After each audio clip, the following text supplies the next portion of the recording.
Bahasa kita tu namanya bahasa Melayu ya. Ada orang kata bahasa Malaysia. Ada orang kata bahasa Malaysia kot, kan bahasa Melayu. Bahasa Malaysia ke bahasa Melayu? Ini ikut siapa bercakap lah. Kalau tak sebut betul-betul dari segi bahasa, nama bahasa kita itu adalah bahasa Melayu. Orang Indonesia kata bahasa Indonesia. Nah kan, kami bertutur bahasa Indonesia Pak. Mana ada bahasa Indonesia? Mana ada bahasa Indonesia? Mana ada bahasa Indonesia? Apabila dicari satu bahasa semasa penyatuan Republik Indonesia, dia tak boleh nak sebut bahasa Melayu kerana bahasa Melayu itu dipertuturkan oleh sekelompok kecil orang Melayu di Sumatera, di Jambi, di Palembang, di Riau. Itu bercakap Melayu macam kita. Termasuklah beberapa pulau, antaranya adalah Pulau Bintan di dalam Indonesia. Itu bercakap macam kita. Bukan macam kita di utara ni tak. Dia bercakap macam Johor Riau, orang Johor. Bahasa standard bahasa kita, bahasa standard, bahasa surat. Tapi dia tak boleh sebut. Sebab kalau dia sebut bahasa Melayu menjadi bahasa kebangsaan Indonesia, nanti orang Jawa tak mau bercakap. Sedangkan Jawa itu majoriti. Bugis tak mau bercakap, Aceh tak mau bercakap. Jadi disebutlah bahasanya itu bahasa Indonesia. Sebenarnya bahasa Melayu.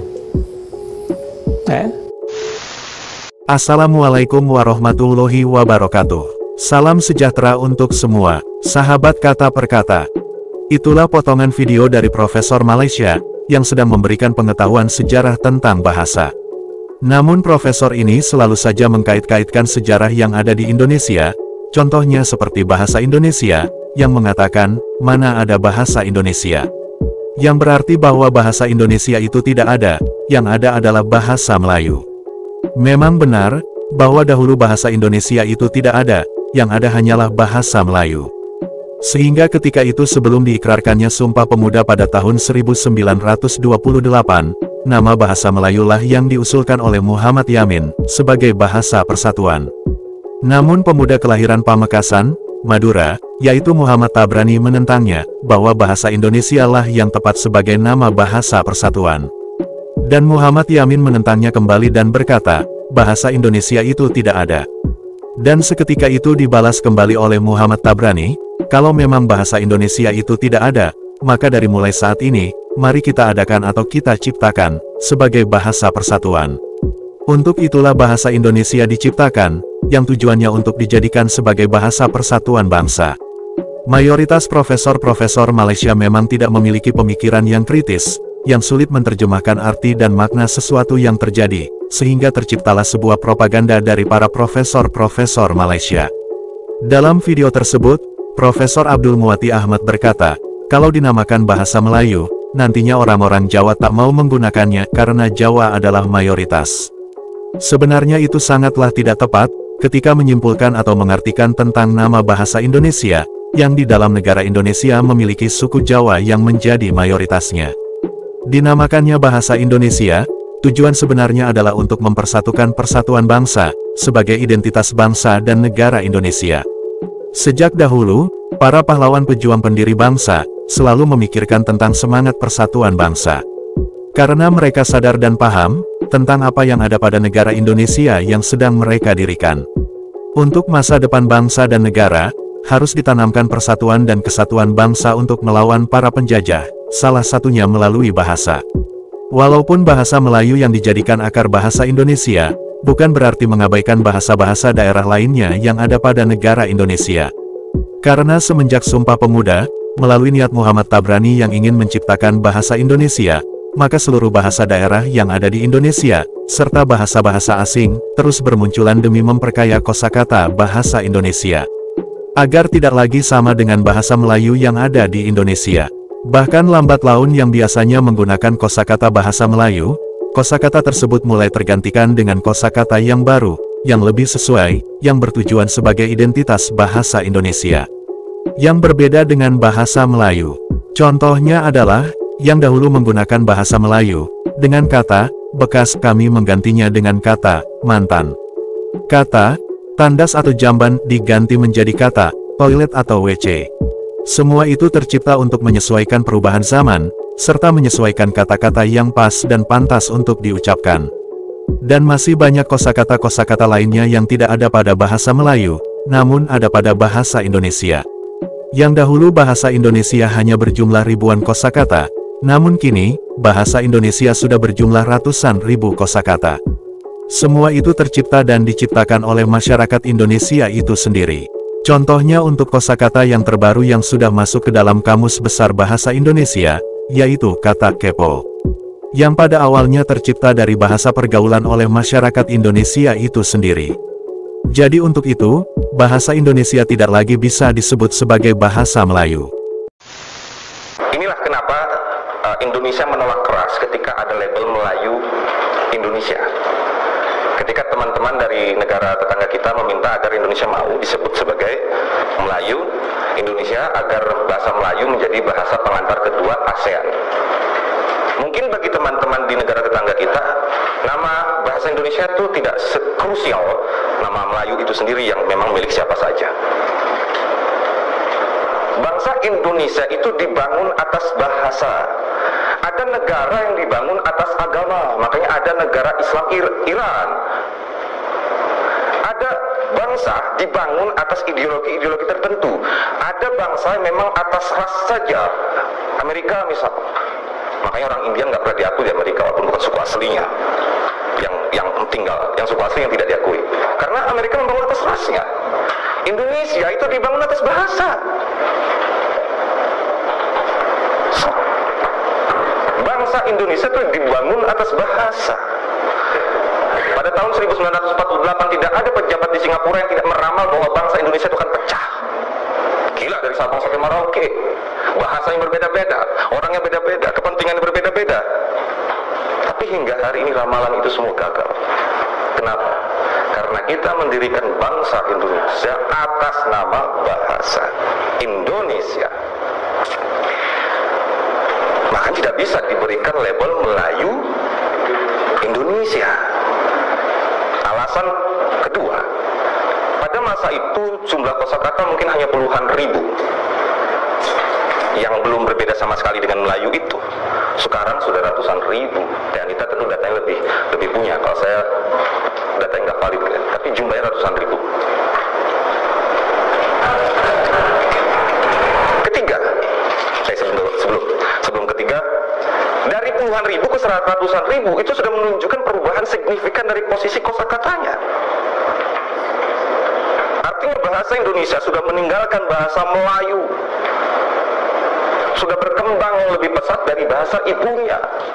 Si anak yang lahir tanpa mengandung ini itu sudah tegak sebagai bahasa dengan perkembangan kosakata yang luas.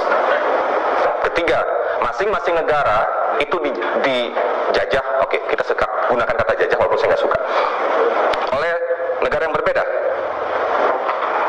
Malaysia dijajah oleh Inggris, Indonesia dijajah oleh Belanda. Bagaimanapun kolonial, kekuasaan itu selalu mengandung peranan terhadap bahasa. Makanya dulu zaman Belanda ada dewan-dewan bahasanya, ahli-ahli bahasa yang khusus mengurusi bahasa Hindia, Belanda, termasuk Melayu dalam kepentingannya sebagai bahasa pengantar internasional, dan termasuk juga di Indonesia. Di Malaysia bahasa Inggris. Makanya ejaan di Malaysia dengan Indonesia berbeda. Di Indonesia penyerapan bahasa itu dari fonologisnya terlebih dahulu, ya, baru kemudian tulisan. Di Malaysia itu ikut saja, nggak pakai fonologis, ikut tulisannya, kemudian dieja sebagaimana bahasa Inggris. Itu semuanya serba berbeda. Disitulah kita harus mengetahui bahwa Indonesia sebagai sebuah bangsa menciptakan bahasa Indonesia tanpa pernah mengandung, itu adalah sikap yang sangat tepat. Di sini saya ingin ingatkan, bahasa daerah kita tidak untuk menjadi media adigang adiguna, tidak untuk mengatakan bahwa bahasa kita the one and only, tidak untuk mengatakan bahwa kita harusnya menggunakan bahasa daerah dimanapun, tidak perlu bahasa nasional.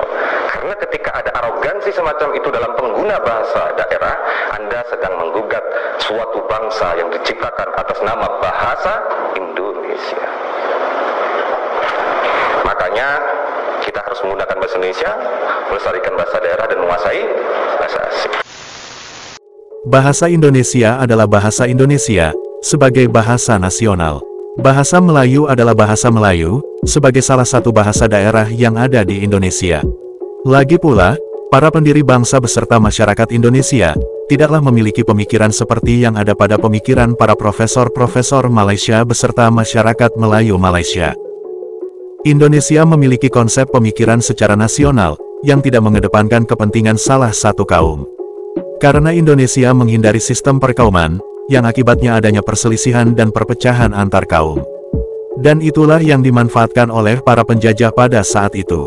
Bisa saja Indonesia memaksakan diri untuk menjadikan bahasa Jawa sebagai bahasa nasional atau bahasa kenegaraan, namun suku Jawa tidaklah egois untuk memaksakan bahasanya, walaupun pemimpin-pemimpin Indonesia berasal dari suku Jawa, ditambah lagi Indonesia memiliki konsep Pancasila, dengan semboyan Bhinneka Tunggal Ika, berbeda-beda tetapi tetap satu, yang artinya segala perbedaan yang ada, harus tetap berusaha untuk tetap bersatu, tidaklah memandang ras, agama, suku, kaum atau etnis, serta bahasa yang berbeda-beda, untuk tetap berusaha menjadi dalam satu bingkai, Negara Kesatuan Republik Indonesia. Semua itu tercipta karena adanya sebuah sumpah pemuda, demi persatuan bangsa, yang mengatasnamakan bangsa Indonesia.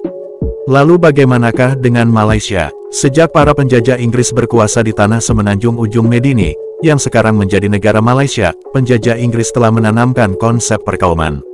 Yang artinya penjajah Inggris telah membeda-bedakan untuk setiap kaum yang ada, antara kaum satu dengan kaum yang lainnya. Dan kaum Melayu lah yang menjadi kaum yang diistimewakan. Hingga terbentuklah hak keistimewaan Melayu, untuk para kaum Melayu Malaysia. Maka tidaklah heran jika profesor-profesor Malaysia memiliki pemikiran seperti yang ada di video yang telah kita saksikan. Yang penuh dengan pemikiran perkauman, yang seolah-olah adanya penentangan, jika bahasa kenegaraan Indonesia dinamakan bahasa Melayu, maka orang Jawa tak akan menggunakannya. Begitulah pemikiran profesor Malaysia yang selalu berpikiran tentang perkauman, dan itu semua adalah akibat dari sistem perkauman, yang ditanam oleh para penjajah Inggris. Hingga kini sistem perkauman masih tetap kekal dipertahankan di negara Malaysia, dan terus diamalkan oleh setiap para kaum Melayu Malaysia. Sebenarnya profesor-profesor Malaysia sadar akan bahasa kenegaraannya, yaitu bahasa Melayu. Akibat dinamakan bahasa Melayu, sebagian besar kaum Cina dan India yang telah menjadi warga negara Malaysia, sulit sekali menggunakan bahasa Melayu. Walaupun bahasa Melayu telah resmi ditetapkan sebagai bahasa kenegaraan Malaysia. Karena bahasa Melayu, anggapan dari para kaum Cina dan India, bahwa bahasa Melayu itu adalah bahasa para kaum Melayu. Begitupun anggapan yang sebenarnya yang ada pada pemikiran profesor-profesor Malaysia. Tentang bahasa Melayu, yang membuat sebagian besar kaum Cina dan India enggan menggunakan bahasa Melayu. Yang akhirnya dikait-kaitkan dengan nama bahasa Indonesia, yang mengapa tidak menggunakan nama bahasa Melayu, sebagai nama bahasa kenegaraan Indonesia. Yang sebenarnya, semua bertujuan untuk mengklaim bahasa Indonesia, untuk menjadi bahasa Melayu. Dan yang pastinya Malaysia pun akan dapat ikut menggunakannya. Dan juga, Malaysia pun akan ikut menumpang ketenaran dan pencapaian, yang telah dilakukan oleh pemerintah Indonesia, terhadap bahasa Indonesia. Yang kini telah dipelajari dan menjadi mata pelajaran di 55 negara. Bahkan, walaupun bahasa Indonesia telah resmi menjadi salah satu bahasa di sidang UNESCO, kaum Melayu Malaysia tetap menganggapnya sebagai bahasa Melayu, bahasa yang sama seperti bahasa Melayu Malaysia. Itulah salah satu contoh kelicikan Malaysia, dengan segala propagandanya. Cukup sekian pembahasan video kali ini, jika ada kalimat serta kata-kata yang membuat penonton bingung, saya mohon maaf. Wassalamualaikum warahmatullahi wabarakatuh. Terima kasih, sampai jumpa lagi.